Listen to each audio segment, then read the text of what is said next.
آپ حضرات کا آخرت کی تیاری کے اوپر اتنا زور کیوں ہوتا ہے؟ آپ کو یہاں سے مرکز العلیا لاہور جانا ہو اور وہاں آپ کو 30 دن رکنا ہو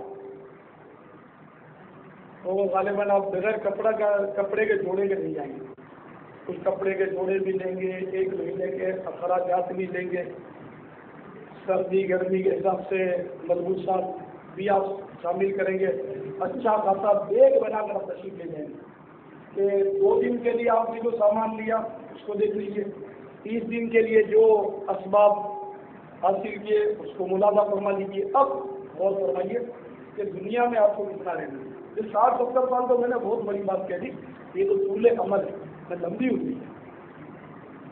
ورنہ ابھی میں آپ سے گفتگو کر رہا ہوں لیکن میں یہ نہیں جانتا کہ اپنی گفتگو مکمل کر پاؤں گا یا نہیں.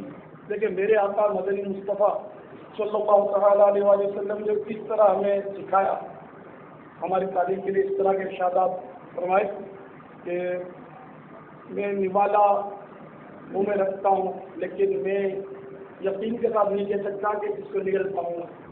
یعنی یہ مفاہیم ہے احادیث مبارکہ کے. اسی طرح میں سانس لیتا ہوں لیکن میں یقین کے ساتھ یہ نہیں کہہ سکتا کہ میں اس سانس کو باہر بھی نکالتا ہوں. ہماری تعلیم کے لیے موت اتنی قریب ترین ہے.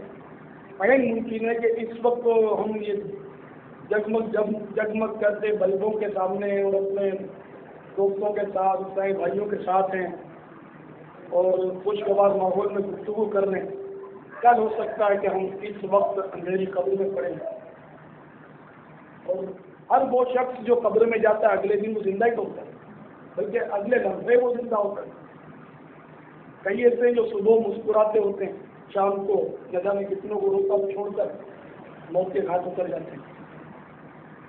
اس لیے ہمیں اگر موت صحیح معنوں میں یاد ہو جائے تو پھر دین کے لیے وقت. مولانا صاحب یہ بیوی بچوں کا جو پیٹ پالتے ہیں زندہ دیکھ کرتے ہیں کہ اس کو آپ آخرت کی تیاری میں نہیں لیں گے؟ تو میں نے آپ کو کام کاج سے منع تو نہیں کیا. الحمدللہ ہم بھی کام کاج کرتے ہیں, ہم بھی حلال روزی کھاتے ہیں, ہمارے بچے بھی کام کر نہیں کھاتے الحمدللہ. ہم بھی مطلب ہے کہ رشتے حلال کی جستجو میں. مگر میں نے آپ سے حضور یہ عرض کیا کہ جتنا دنیا میں رہنا اتنی دنیا کے لیے تیاری ہو اور آخرت کا جتنا طویل وقفہ ہے اتنی اس کے لیے بھی تیاری. دنیا میں رہتے ہوئے آخرت کے لیے ہمیں تیاری کرنی. اب یہ تو بولنے والے بول دیتے ہیں کہ صاحب ہم کو نماز کی بھی فرصت نہیں ہے. ارے بھائی عصر کی نماز کا وقت ہے, جماعت ہمارے جہاز بہت زیادہ ہے اس وقت, ہم کاروباری لوگ ہیں, ہماری مجبوری ہے. تو آپ اندازہ لگائیں کہ جس خدا نے آپ کو پیدا کیا, جس خدا نے آپ کو نماز کا حکم دیا, آپ اس کی حکم قبولی کرتے ہوئے فرما رہے کہ ہمیں ٹائم نہیں ہے نماز کا. یہ اس طرح یہ بات مناسب ہو سکتی ہے.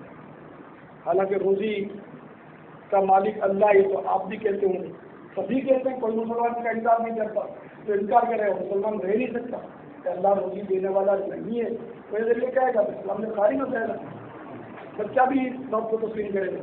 تو واللہ خیر الرازقین, اور اللہ تعالیٰ تمام رزق دینے والوں سے بہتر ہے. تو جب وہ رزاق ہے تو جتنا اس نے ہمیں زندہ رکھنا مقدر فرمایا ہے, اب زندہ رہنا ہمارے ہاتھ میں نہیں ہے. اس نے زندہ رکھنا جب مقدر فرمایا تو اسباب کا بھی وہ خالق ہے, وہ ضرور ہمیں زندہ رکھے گا, ہمیں روزی دے گا. اب یہ کہ ہم اتنا کمائیں لیکن آپ خود سوچیں کہ ہم کھائیں گے کتنا, اتنا ہی کھائیں گے جتنی ہماری گنجائش ہے, اتنا ہی پہنیں گے جتنی گنجائش ہے. تو ٹھیک ہے, اس کے حلال کے لیے جدوجہد کرنی چاہیے, اور یہ بھی عبادت کی صورت ہے. اس کی بھی اچھی اچھی نیتیں کریں کہ بال بچوں کی خدمت کروں گا, اپنے والدین کی خدمت کروں گا, ان کو سوال سے بچاؤں گا, محتاجی سے بچاؤں گا. اس میں کوئی ممانعت نہیں, سچی کام کرتے ہیں, ہم نے منع نہیں کیا. لیکن اللہ کے دین کی خدمت کے لیے وقت نکالنا چاہیے. اس میں بڑا اجر و ثواب ہے. تو یہ اس کے فضائل بہت زیادہ ہیں.